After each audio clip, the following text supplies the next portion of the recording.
7টা movie যা জীবনে একবার হলেও দেখা উচিত। জীবন দর্শন বদলে দেওয়ার মতো একটা সিনেমা। আমি বলি I am a different person after each of this movie. Number 7, into the wild. সোসাইটির এক্সপেকটেশনের বাইরে নিজের জন্য জীবন এক্সপ্লোর করতে চাওয়া একটা movie. The journey of Christopher McCandless that you will always remember all your life. Number 6, Secret Life of Walter Mitty. যদি কখনো নিজেকে স্টাক ফিল করেন, পার্সোনাল লাইফ, অফিস, ফ্যামিলি সব কিছু নিয়ে খুবই বোরিং একটা একঘেয়েমি জীবন, then watch the movie. This is like antidepressant, this is like a therapy. মুভিটা আপনাকে একটা ট্রাভেলের নেশা জাগাবে এবং নিজেকে আউট অফ দ্য বক্স নিয়ে গেলে আপনি আমি যে কত কিছু করতে পারি সেই পোটেনশিয়ালটা বুঝতে শেখাবে। Number 5, fight club. Though number 1 rule of fight club is we do not talk about fight club, কিন্তু আমি রুলটা ব্রেক করছি। ফাইট ক্লাব হচ্ছে ক্যাপিটালিজম, কনজিউমারিজম এইগুলাকে একদম ভেতর থেকে বুঝতে শেখা, একটা প্রশ্ন করার, নিজের এই কনজিউমার টাইপের জীবন বোধটাকে বুঝতে পারার বা খুঁজে পাওয়ার একটা সিনেমা। এটা শুধু জাস্ট একটা সিম্পল মারামারির মুভি না। হয়তো এই মুভিটার নির্যাস বোঝার জন্য 2-1 3 দেখা লাগবে, আমি তো কয়েক ডজন বার দেখেছি। And I say I am a different person after watching fight club. Number 4, watchman. এটা কোনো ট্রেডিশনাল সুপার হিরো মুভি না, খুবই ডার্ক একটা স্টোরি। আমি যখন স্টুডেন্ট লাইফে ছিলাম, ররশ্যাক ক্যারেক্টারের কোটেশনগুলো প্রিন্ট করে দেয়ালে টানিয়ে রেখেছিলাম। পাওয়ার, জাস্টিস, ওয়ার, মোরালিটি এই ব্যাপারগুলোকে প্রশ্ন করা শেখানো খুবই ডার্ক একটা মুভি ওয়াচম্যান, যেটা একটা মাস্ট ওয়াচ, কিন্তু খুবই আন্ডাররেটেড একটা মুভি।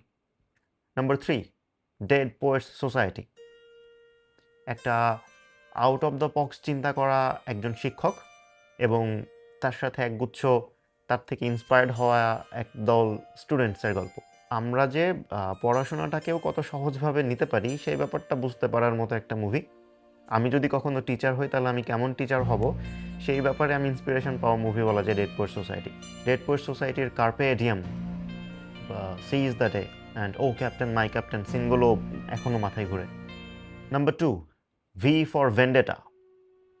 এই মুভির ভি ক্যারেক্টারটার মাস্ক আপনি হয়তো যে কোনো সরকার বিরোধী প্রোটেস্টে এখনও রাস্তায় অনেক ছেলে মেয়েদেরকে পড়ে বের হতে দেখেন।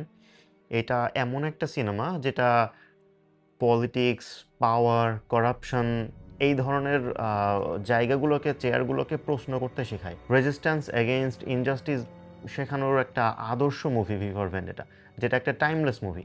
রাষ্ট্রের মেইন ক্ষমতাশালী যে সরকার না, তার জনগণ, এই ব্যাপারটাকে শেখানো একটা দুর্দান্ত movie. V for vendetta movie যদি কেউ মন থেকে দেখে ধারণ করে, তার পক্ষে কোনো একটা নির্দিষ্ট রাজনৈতিক দলের সো কল্ড ফলোয়ার বা কর্মী বা পাঁচাটা কর্মী হওয়া তার পক্ষে কোনোভাবে সম্ভব না।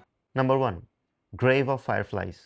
যুদ্ধ যে কখনোই ভালো কিছু আনে না এবং একটা যুদ্ধ এক সিভিলিয়ানদের জন্য কতটা মর্মান্তিক হতে পারে সেইটা দেখানোর একটা দুর্দান্ত Japanese animation movie grave of fireflies.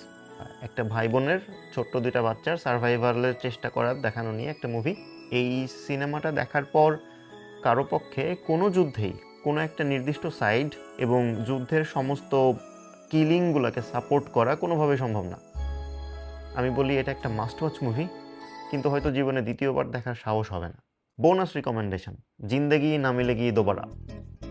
এটা একটা বলিউডের মুভি, আমার সবচেয়ে বেশিবার দেখা বলিউডের মুভি, যেটা ট্রাভেলার হওয়ার একটা তৃষ্ণা জাগায়, জীবনের সমস্যাগুলোকে সহজভাবে নেওয়া বা সমস্যাগুলো থেকে নিজেকে দূরে রাখা শেখানোর একটা দুর্দান্ত cinema. Watch this movies and thank me letter. এই মুভিগুলোর মধ্যে কোনটা কোনটা আপনার আগে থেকে দেখা সেটা কমেন্টে জানাতে ভুলবেন না। টাটা। 7টা মুভি যা জীবনে একবার হলেও দেখা উচিত।